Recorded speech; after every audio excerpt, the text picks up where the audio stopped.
Okay, so hi, Quinn Mitchell. I'm Harmony with ONC, and I just have a couple questions for you.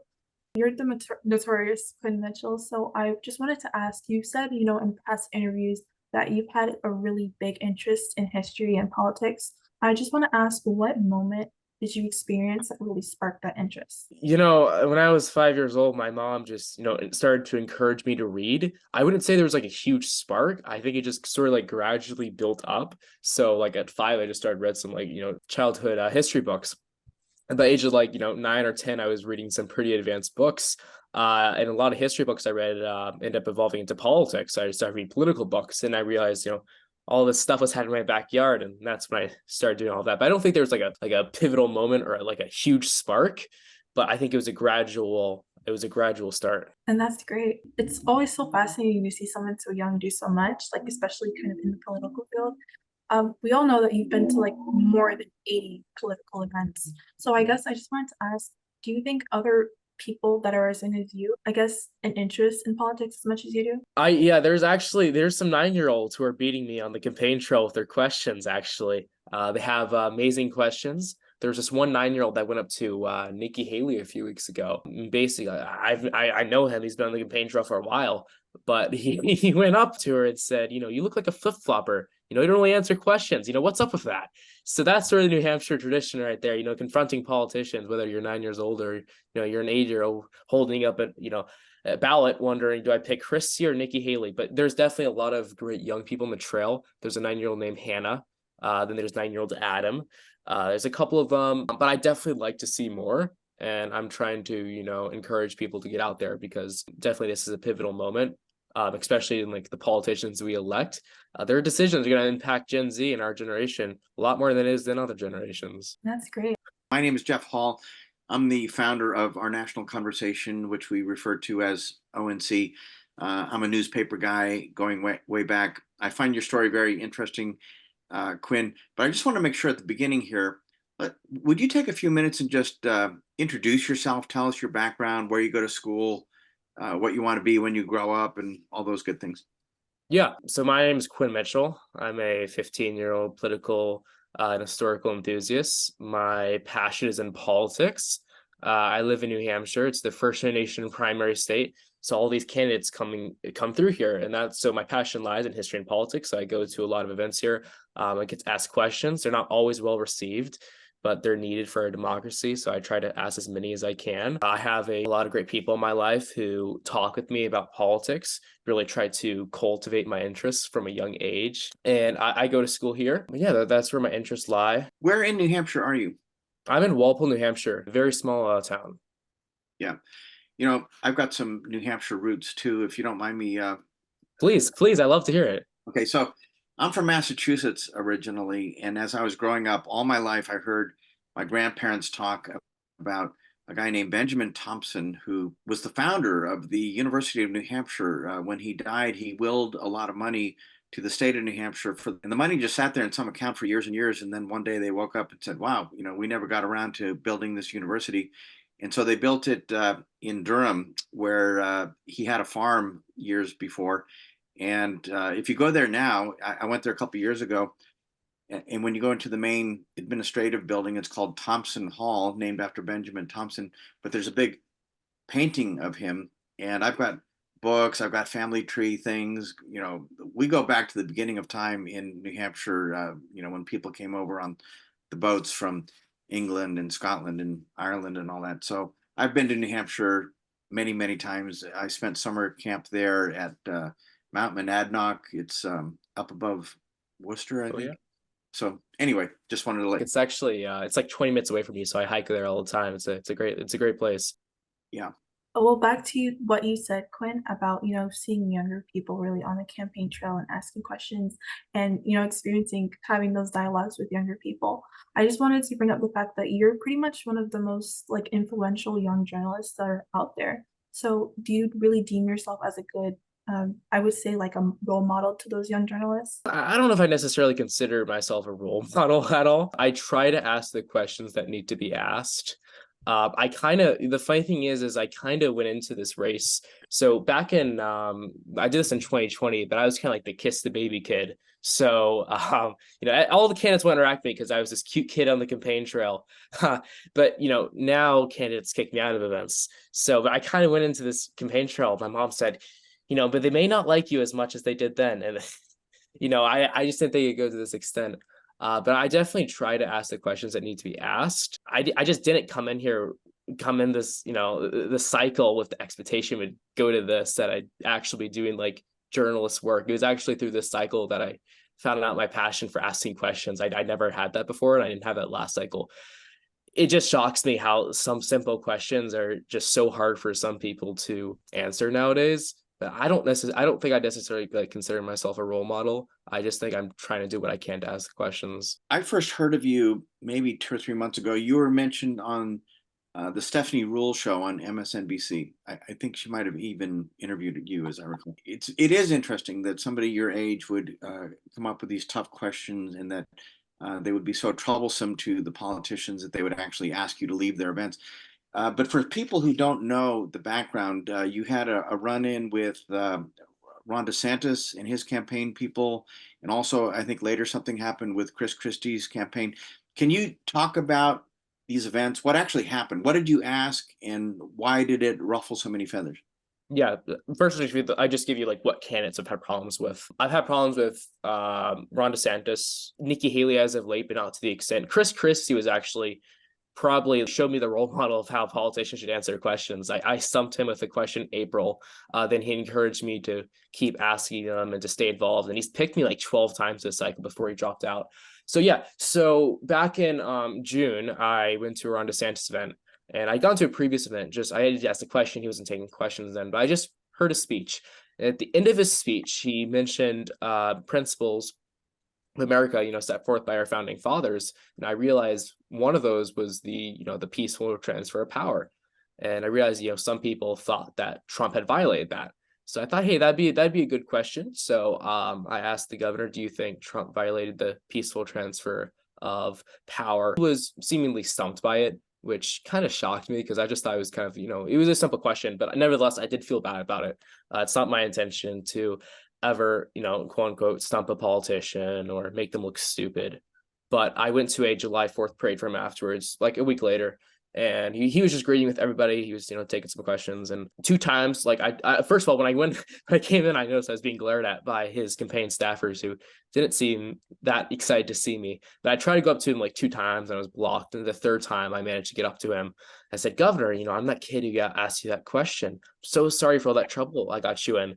Then after I got through that, I was just kind of like tugged from behind, surrounded by campaign staffers and security guards, and told not to move for 5 minutes. That was the story there. And then about a month and a half later, I went to another event for his. Oh, actually, the funny thing is DeSantis looked back and yelled at me to come to his next event, which I went to a month and a half later. And he didn't take my question. He threw me a glance, but didn't take my question. I was blocked from going up afterwards. And I later learned that campaign staffers were taking photos of me with the Snapchat catch got our kid. A couple months later, I went to this is about 3 months ago. I went to this Republican convention in New Hampshire. All the candidates were there, DeSantis included. I was just planning to stop in briefly because I was actually on my way back from another event. I just figured I'd stop in briefly for a couple hours to see Christie, who I always enjoy seeing because he has like some variety there. This woman came out to me and she was like, I know who you are. You're a tracker. I had no idea what a tracker was.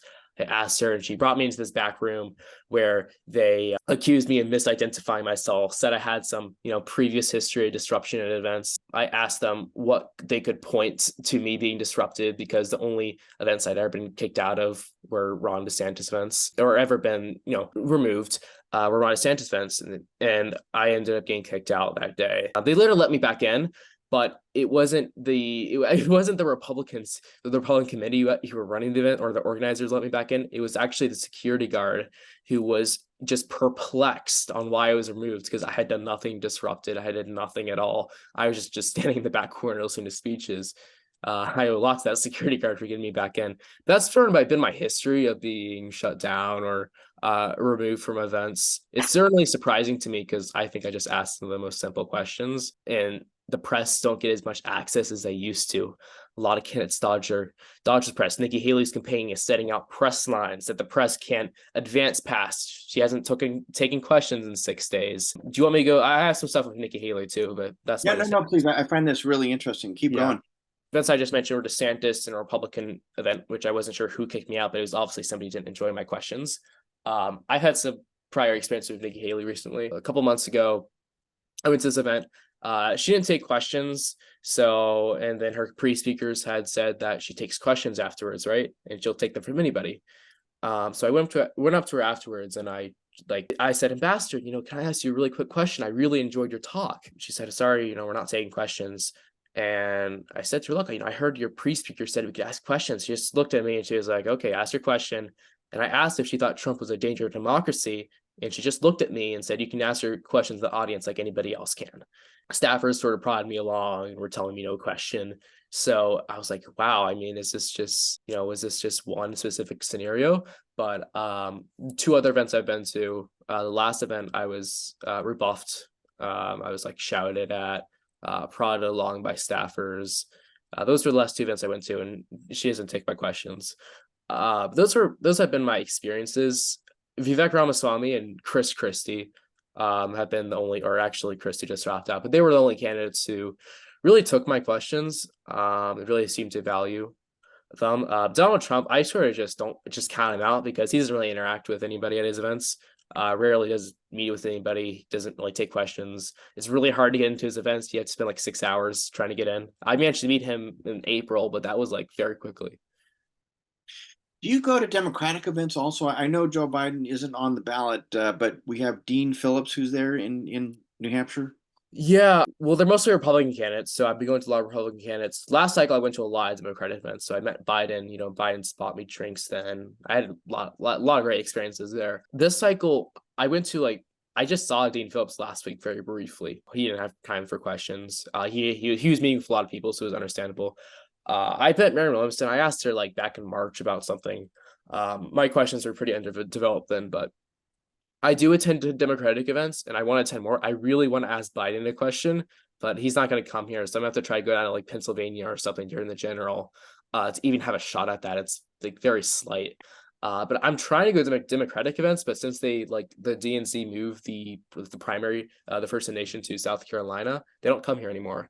So really it's only Dean Phillips and Marianne Williamson. They pretty much answered everything. I did get to ask Marianne Williamson a question back in March, though, and I certainly hope to because I have a lot of good questions to ask Democrats too.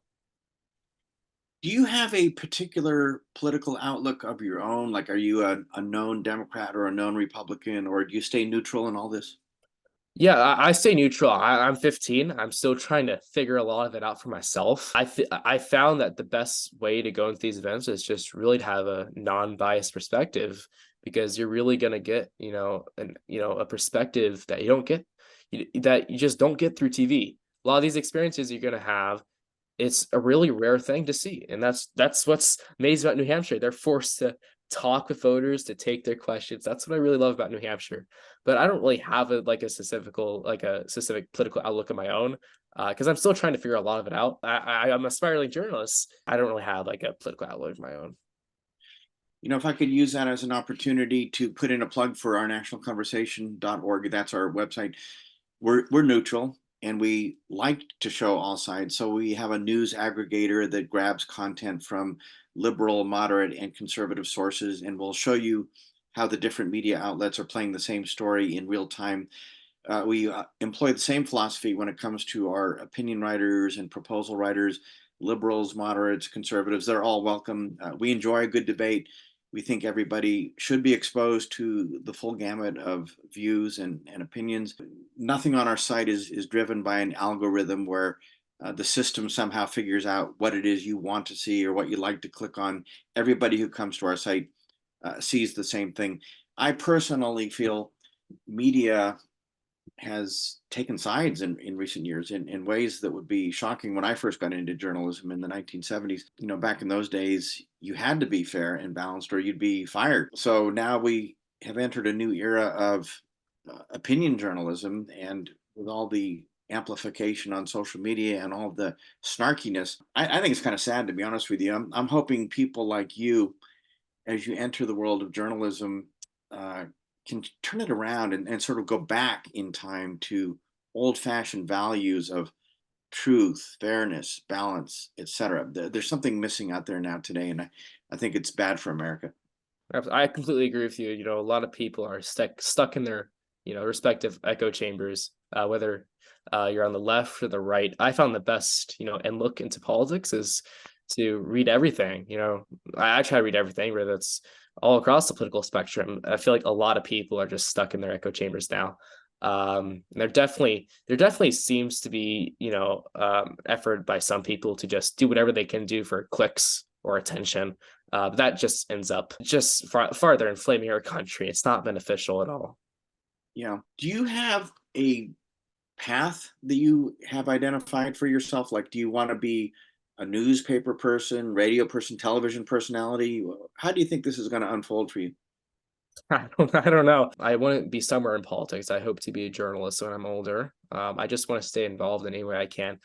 I haven't given a lot of thought. I'm 15. It's sort of like college. I don't want to think about it.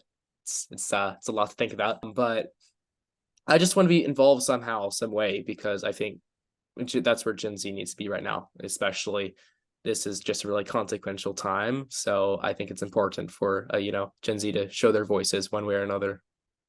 Okay. Harmony, back to you. I did have one question though while you were speaking. I know like you brought up the candidates that you've spoken to. What was your interaction really like when you met with Vivek Ramaswamy? Because I personally seeing him in the polling, seeing him just all around, I thought he seemed like a pretty down to earth guy. But I just want to know what your experience was like because I feel like you have better knowledge of how these candidates really are, on the sidelines. Yeah, Mr. Ramaswamy is a lot different in person than he is like on the debate stage. He will talk with anybody, literally. He'll invite protesters in to talk about. I think he gets like DeSantis' security. So in Iowa, there's been like these climate protesters that are going around. DeSantis' security have literally tackled them to the ground.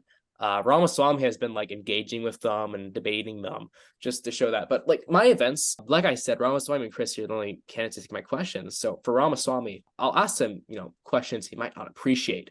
But afterwards, he'll let me go up to him and we will just discuss it. Like he's let me ask like 4 to 5 follow-up questions at times.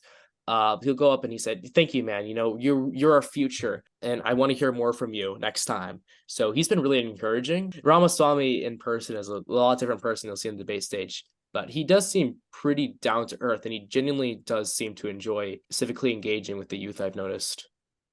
That was another thing that kind of like drew me towards him because, as you know, Ron DeSantis isn't the most friendliest guy. So Ramaswamy, to me, just felt like a breath of fresh air because he was so down to earth and open, and he seemed really wholesome, honestly. And that's not something you really see from candidates, I feel. I did have one last question for you, though. Gen Z is kind of notorious for not really doing much, being lazy, or not really being motivated to do half of what you do. So my question is, do you really see more of Gen Z stepping up and doing what you do? And it kind of falls back to when you mentioned like those 9 and 5-year-olds asking questions to political candidates the same way you do. Do you see that happening more? I do, the 9-year-olds are certainly encouraging, but I definitely do think that Gen Z needs a lot more encouragement because a lot of people at this table right now, I'm sure as you know, are going to be older people. They're going to be making decisions that will impact our lives way more than any other generation. So I think it's like incredibly important. The real reason I'm so engaged now is because when I was younger, older people were in my life encouraging me, discussing with me any sort of affairs or political events that were going on. That was just so beneficial for me. I really do think that the people at the table are old. They need to start bringing in younger people. We're the future. The decision is going to impact us more than anybody else. And that's really important to have older people encouraging younger people. But I definitely do think there's some more engaged youth. People give them credit for it, but I don't think that we have the voice that we deserve necessarily, especially since, I've said this, a lot's going to affect us, to put it lightly. I come from the baby boomer generation, so I was coming of age politically in the late 60s, early 70s. We had a lot of tumult in our day too. We had the assassinations, we had the civil rights movement, we had the beginnings of the women's movement, we had the Vietnam War where there were a lot of protests in the streets. We had Richard Nixon, who was pretty universally disliked by young people. He eventually was chased out of office, and partly that was the doing of Woodward and Bernstein, who were young reporters at the Washington Post at that time. It's actually one of the reasons I wanted to get into journalism. It seemed like that was a good way to have some sort of an impact out there. But we were a generation that thought we were going to change the world. We said we were going to change the world. And we honestly believed it from the bottom of our hearts that we were going to be the generation that was going to, save America and save the world. Obviously, we didn't do a very good job. All of the issues that are at the forefront now, climate change, et cetera. I mean, we knew about that stuff way back when. We knew it a little bit. It's much more acute now, but other issues have gotten completely out of control on our watch. I'm thinking of mass shootings on school campuses, all kinds of things. You guys are kind of a beaten up generation, if you don't mind me saying that. And I sometimes worry about Gen Z because you have mental health issues, you had the pandemic. There's just a lot that you guys have faced in your lifetime. You've had the Black Lives Matters uprising, all the stuff. And I sometimes worry that Gen Z is feeling a little bit defeated before they've even started. And I keep telling them, no, no, no, you need to believe that you actually can have an impact, because if you don't have that fundamental belief, how do you solve anything? So I'd like you to hear what you have to say about that. I mean, if you're talking to your fellow Gen Z peers, what can you say to them to give them some encouragement that it's really okay to rise up and take some action here? I mean, I think you got to believe you have a voice, because if you don't believe, then nothing's going to happen. You got to believe that you can make change. I think the most important thing for the youth is to talk with them about politics and about what we're experiencing, and just to bring them to the table. But I think this really just goes back to a lot of what you mentioned, that I've actually been wondering about that for a long time, because I've been seeing that in my life. A lot of people are really depressed about politics, but don't know where it's going. But you just got to believe that you have a voice. Everybody has a voice. Politicians, they're there to serve you, not the other way around. You need to make yourselves heard, because unfortunately a lot of politicians are very old and they're going to be making the decisions. So make yourself heard, because if you don't, nothing's going to happen. Are there any young up and coming political stars who you particularly admire? What do you mean by up and coming?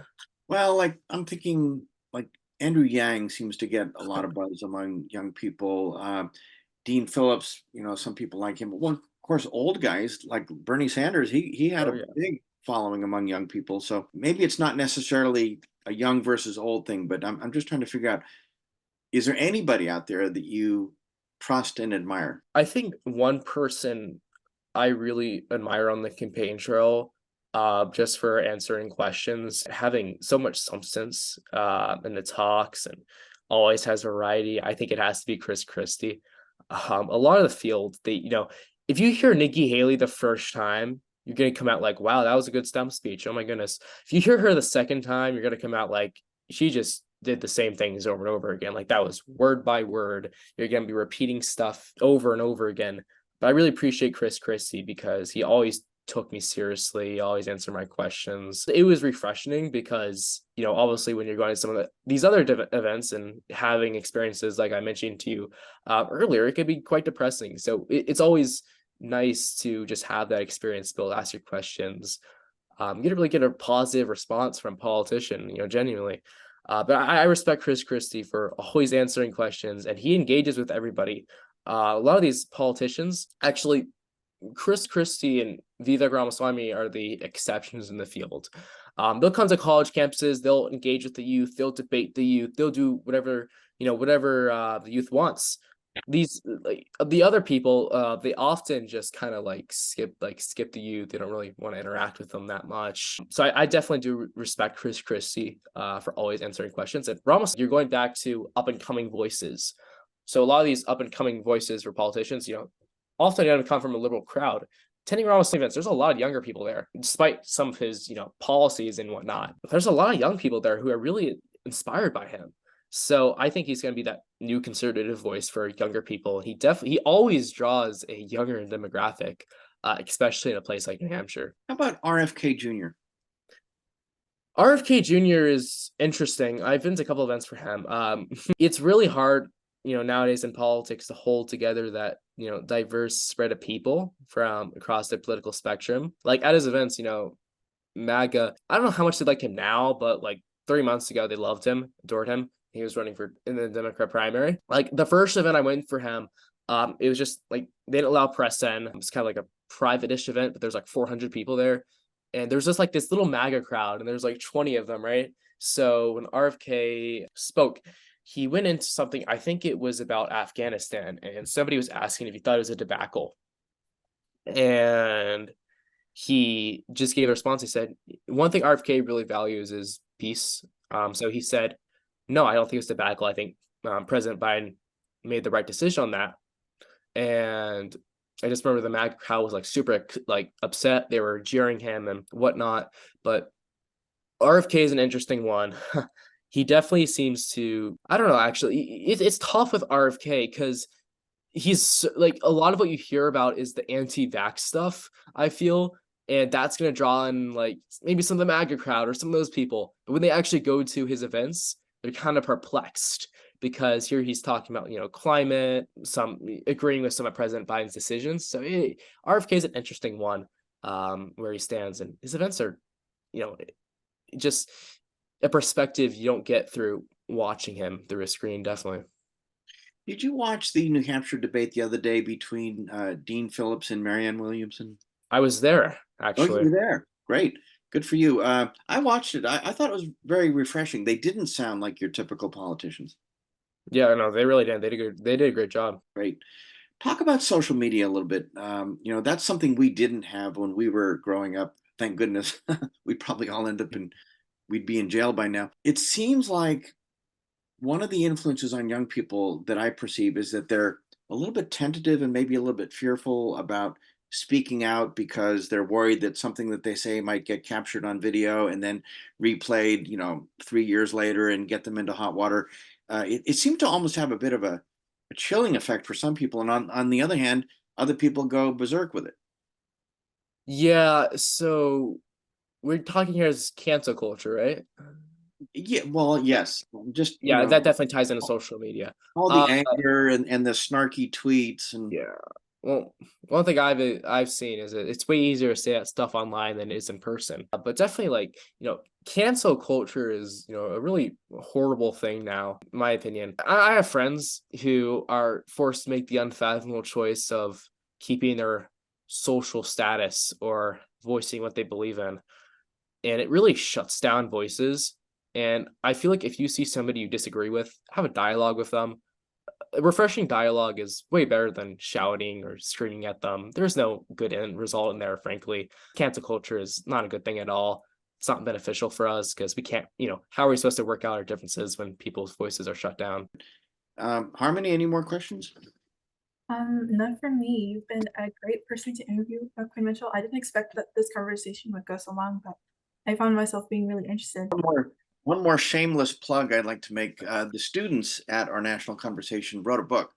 It's called Let's Fix America, and it's nonpartisan. There are 34 proposals on everything from climate change to guns to China to budgeting and solving the deficit, immigration, all the big issues that you can think of. And the way we did this is I asked the students to interview experts from across the political spectrum, Democrats, Greens, Independents, Republicans, et cetera. And they did. And they spent a lot of time doing basic research. And then when they finally put together their proposals, I found them to be very balanced, very well thought out. They did all the numbers and everything. So anybody listening out there, if this book is available on Amazon, it's called Let's Fix America by Our National Conversation. We're going to be doing more books in the future. So if there are any young people out there listening who want to become part of our writing team, part of our research team, we'd love to have you. We're looking for future journalists. One of the problems with journalism now is that there's almost too much of it. It's noisy out there. And the business model is difficult because it's so fragmented. There are just so many different outlets now.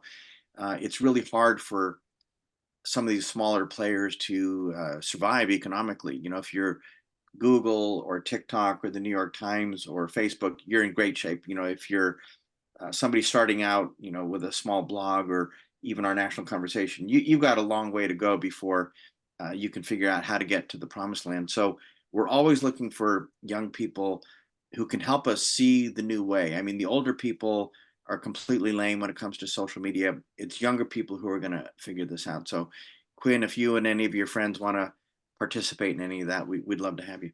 Thank you. Thank you so much for having me. I really admire that ONC tries to reach out to people from across the political spectrum. So thank you. You're welcome. Anything else, Harmony? With that, we will close out. Thank you for meeting with me. Thank Me and you. Ms. Paul. Thank you.